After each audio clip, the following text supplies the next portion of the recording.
Hello and welcome back to Encountering Jesus, our series that we are going through for Lent and Easter. We've been looking at different snapshots of people's encounters with Jesus through John's Gospel. And last week we took a look at the blind man and how he responded to his encounter with Jesus. This week we're going to continue forward to John 11, and we're going to be looking at the raising of Lazarus, and we'll be looking at a couple different groups of people and how they respond to their encounter with Jesus. But before we get there, I wanted to start with this question. What comes to your mind when you hear the phrase timing matters? Now for me, when I hear timing matters, I think of things like a race. Of course timing matters in a race. If you think about a swimming race, and sometimes the difference between first and fourth is just a matter of hundredths of a second. Someone's just out touched. So you want the timing to be just perfect. Or other times I think about timing matters is with baking. I can't just put a cake in the oven and cook it for however long I feel like. There is an amount of time that it takes, one, to make sure it's completely cooked, and two, to make sure it's not overcooked. And there's a very fine window between those two. What other things come to your mind when you think about timing matters? In many ways, we live our lives dictated by time. We are woken up at a certain time. We live our lives based on a schedule. We have a certain number of hours that we work in a week. We sleep for so many hours, or we need to sleep for so many hours, and perhaps we don't. Time is a very important thing in our lives. Jesus' relationship with time has always been fascinating to me. And one of the reasons is that he never seems to be in a hurry. He goes through life with purpose and intentionality, and he encounters people, and it seems interruptible. When people come and interrupt him while he's on the way to do something else, and he engages with them and attends to their needs in that moment. And so he's not in a hurry, but he's also never late. His timing is perfect. And we're going to see that on full display today in our passage. So go ahead and turn with me to John 11. So as I said, we're going to be looking at several different encounters with Jesus today. So this is the raising of Lazarus. So if you remember, Lazarus and Mary and Martha were very close friends of Jesus, and Lazarus has fallen ill, and we find that out right here at the very beginning of the passage, is that he's fallen ill, and the sisters, Mary and Martha, have sent a message to Jesus to tell him, "Lord, the one you love is sick." Now, Jesus had a very close relationship with this family, and they wanted him to know. At this point, they have had many encounters with him, and they have had significant experience. They know what he is capable of doing, and they want him to know that Lazarus is sick. So as we move through this story, we're going to be looking at three different groups of people and how they encounter Jesus. The first group is the disciples. The second group is Mary and Martha. And the third group is the crowds of Jews who are around. And we'll get to each one of those as we talk through this passage. So as I said, Mary and Martha have sent a message to Jesus, and he is with his disciples.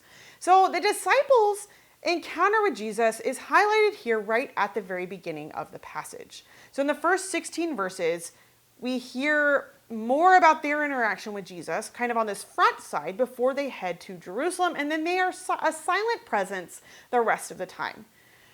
We know that they were with him, and because they traveled with him, so they would have witnessed this miracle firsthand. We just don't hear the response after the fact. But let's go ahead and look at this initial encounter. So Jesus has received this message that his friend is sick. And when he hears this, Jesus says, "This will not end in death, because it's for God's glory that the Son of Man may be glorified through it." And we're told that he loved Martha, her sister, and Lazarus. And so he heard that Lazarus was sick, and so he does not what we expect. He stays right where he is for 2 more days. Now, a lot of us, if we hear a loved one is sick, and it's that very severely sick, a lot of times we're going to go. We're going to do whatever we can to get there. But Jesus stays for 2 more days. So So he's not in a hurry. And then he tells his disciples after these 2 days, okay, let's go back to Judea. So his disciples respond with, hey, the people in Judea are trying to kill you. It's kind of like, hey, Jesus, do you remember what's been happening? This is why we're not there right now. And Jesus pushes back and says, well, we're going. And he eventually spells it out for them. Specifically, our friend Lazarus has fallen asleep, but I'm going there to wake him up. And they still don't understand because they respond, well, if he's asleep, he's going to get better. Why do we need to go and put ourselves in danger? So then Jesus has to spell it out in black and white. So there is no confusion. Lazarus is dead, and for your sake, I'm glad I was not there so that you may believe, but let us go to him. And so then the last word here from the disciples is from Thomas. Look with me at verse 16, and he says to the rest of the disciples, well, let us go also that we may die with him. So we see the response to Jesus, to this experience they're having with Jesus, to, well, we trust him enough. We have followed him this long. We're going to go ahead and go and see what happens. And we see that they really are concerned that there is a real risk of death. And obviously that's going to come to pass later on. So this concern is going to be confirmed later in the story, but not this story, but later in the gospel. But they decide, well, we're going to go anyways, and we'll die as well. And so their first response is to go. And so then they get to have a front row seat to this miracle. So as we continue to go through this, I encourage you for each of these groups to think about how they would have, what their experience would have been like watching Jesus perform this miracle. So they travel. And when they get there to Bethany, because Mary and Martha and Lazarus lived in Bethany, which was about 2 miles from Jerusalem, so it was a short walk, Jesus gets there and they find many Jews had come to comfort Martha and Mary. And we're told that these Jews are from Jerusalem, and we'll get to them in just a little bit. But let's talk about Mary and Martha first. So Martha hears that Jesus is coming, and she goes out to meet him. So kind of before he gets into the city or to their home, she goes out to meet him. But Mary stays back. And I love this encounter that Martha has with Jesus, because her first thing that she says to him is, if you had been here, my brother would not have died. So she knows that Jesus has the power to heal and could definitely have healed him and prevented his death. But then she adds this phrase in verse 22, but I know that even now God will give you whatever you ask. So you see this faith in her saying, but I know God will do what you ask. And so then Jesus comforts her and says, your brother will rise again. And Martha responds like, well, of course, during the resurrection at the last day. And then Jesus says, I am the resurrection and the life. The one who believes in me will live even though they die, and whoever lives by believing in me will never die. Do you believe this? He asks her. And Martha responds with faith, yes, I believe that you are the Messiah, the Son of God, who has come into the world. And so she responds with faith. So in the midst of her grief and this terrible point in her life, she's responding to Jesus, to this encounter, to this conversation with Jesus with faith. I know that you are who you say you are, and I know that God listens to you, and he will do what you say, whatever you ask. So Martha expresses faith, even in the midst of grief. So at this point, Martha returns and goes to get Mary and pulls her aside and says, hey, the teacher is here, and he's asking for you. And so Mary hears this, and she gets up and goes to Jesus. And Jesus still hadn't entered the village, and he was at the place where Martha had been talking to him. And so Mary jumps up and goes, and the Jews follow her. Those who had been there comforting them went with her because they thought that she was going to go to the tomb. But instead, she goes to meet Jesus. She goes to Jesus, and her first response is similar to Martha's. If you had not been here, my brother would not have died. The difference is she kind of falls at his feet in this kind of a humble gesture, kind of bowing at his feet, but saying, hey, if you had been here, this wouldn't have happened.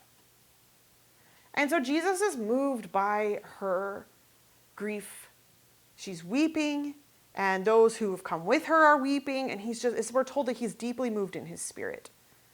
And he says, where have you laid him? And then they tell him where Lazarus is.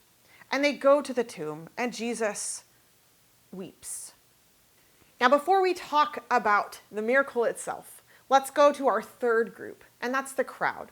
So we have these crowds of Jews who've come from Jerusalem, taken that 2-mile journey to come and be with Mary and Martha. And they are there to comfort them, to grieve with them. They're weeping with them. And they follow Mary to meet with Jesus. And their initial response is, oh, he loved Lazarus. They see that Jesus is moved to compassion and he weeps. And then they say something very similar to Mary and Martha in verse 37. Could not he who opened the eyes of the blind man have kept this man from dying? So we see both Mary and Martha and the crowds of Jews respond similarly. Couldn't he have done something about it? But Martha's the only one who seems to have left the door open for something could still be done. Maybe Mary had more things to say, but the part of the conversation that we have recorded here in John's Gospel doesn't give us any of that. And the Jews from Jerusalem also don't understand. They don't know what Jesus is capable of. They don't know who he is. And so in many ways, this group of Jews who have come to grieve are about to have an unexpected encounter with Jesus.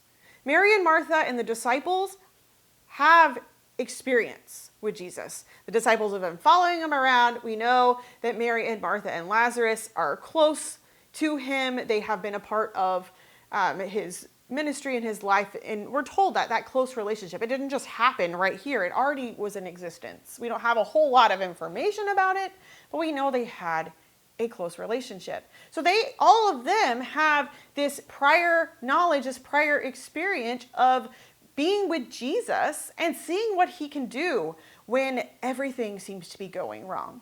But these Jews, maybe they don't have that experience. We're not told if they really know a whole lot about him other than they've heard that he's done some miracles, and so they're kind of stuck in that, well, he could have done something about it, but maybe they don't have that firsthand experience. Maybe they've just heard stories.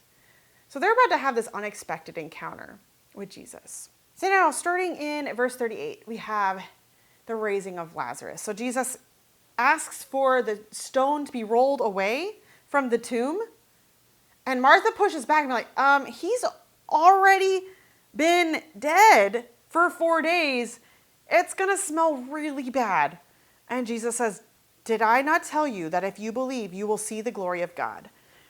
And we're not told how she responds, but the stone is moved. And then Jesus prays out loud. And then he says, Lazarus, come out. And Lazarus did. He comes out. We're told that his hands and his feet were wrapped in strips of linen, and a cloth was around his face. And Jesus says, take off the grave clothes and let him go. And then we're not told how the disciples and Mary and Martha respond. But I invite you to take a moment and to think about how you would have responded if you were the disciples. You've been following Jesus around. You've seen him do all of these things. And now he raises someone from the dead, someone who's actually been put in the tomb for 4 days, and he calls him back. And Lazarus lives again. How would you feel if you were one of the disciples? How would you feel if you were Mary or Martha, and it was your brother who had died and was laying in that tomb? And then Jesus calls him back. How would you feel if you were Mary and Martha? Words like overjoyed, amazed, seem to pale in comparison to probably how they felt, but that's the closest things I can think of.